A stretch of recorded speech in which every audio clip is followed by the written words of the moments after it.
So since the last time that I was here, just wanted to provide a few updates. Since the last time I was here, we were speaking about harassment from LASD Lancaster, and it still has continued.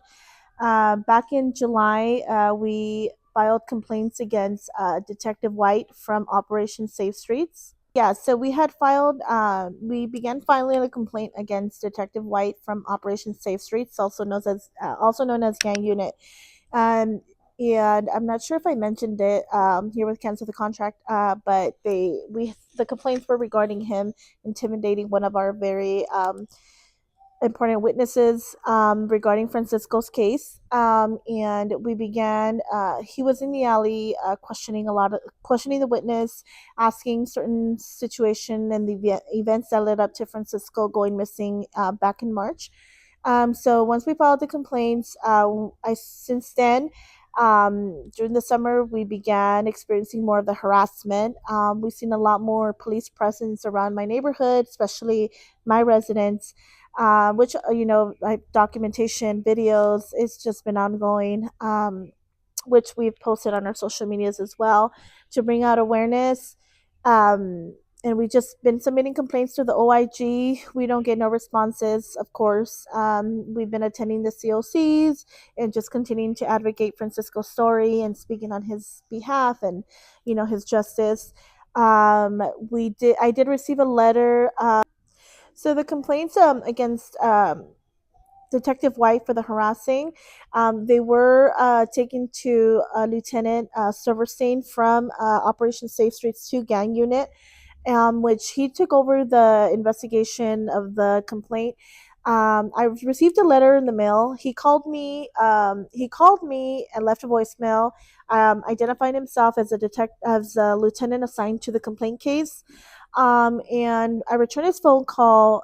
He didn't answer, and then I received a letter on November 3rd. He dated the letter October 21st, giving me 10 days to contact him, and pretty much saying that in that letter that if I didn't contact him, he would make his own decision on the outcome of the harassment. In which I had contacted him. I did. He doesn't mail out the letter till October 31st. I didn't receive the letter till November 3rd. So it was well over the 10-day grace period that he had allegedly given me on the letter. So that was another form of retaliation that I felt that was made against me for filing these complaints against Operation Safe Streets, which I brought proof to the COC and I let them know. I spoke about it at the COC this past November, and I brought it to their attention. Again, it's been 8 months. We haven't received any answers, any outcomes of the harassment. It continues to happen on the daily, 2 or 3 times a day, on the weekends. I continue recording. I did receive a letter shortly after the COC meeting this past November, stating that there was administrative action taken um, on Operation Safe Streets administration. So it could have been, I'm thinking they're talking about Detective White, which he initiated the harassment at the very beginning. So, I mean, I'm not sure what that's going to mean. I'm not sure if it's truthful. At this point, nothing that they give me is truthful or anything. So I'm eager to see what that outcome was. What happened with Detective White and the witness?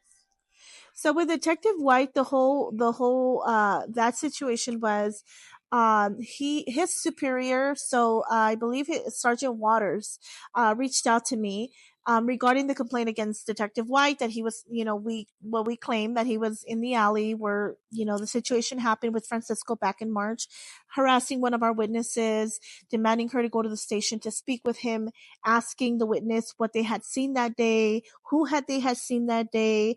They were also Detective White also referred to Jonathan, the 14-year-old that was shot by the East LA station deputy. So he was very well informed of what's going on with our cases and all that stuff. So he was very eager to find out what this witness knows. So that's what initiated the first complaint, which is a harassment. So when I received a call from Sergeant Waters, which is his superior, he was following up on that complaint. He When he made the call, he was very hostile, very rude since the very beginning.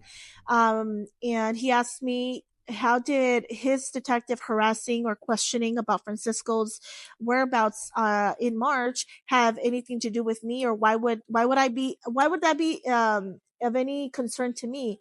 Obviously, we're the family because it was our family member. It was our sibling. It was our family member. So it hasn't anything that had to do with him. I explained to him is our business, and it's concerning to us because we're the family. That's why we're contacting him. So he went about it. He claimed that our witness is dishonest and not truthful, that she was lying, that she's a liar, and she wasn't sure what she was stating she saw that night. Which I'm not sure why he would say that when he hasn't even spoken or know the witness, right?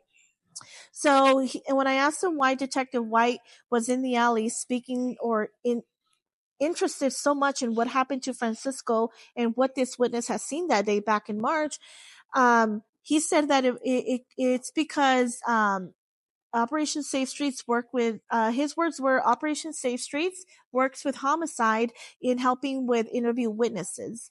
And what was very odd when Sergeant Waters told me that, what was very odd was I responded to him and I told them I never gave LASC any names of the witnesses, addresses, or phone numbers. How would he know who the witness was? Or why would he be helping homicide?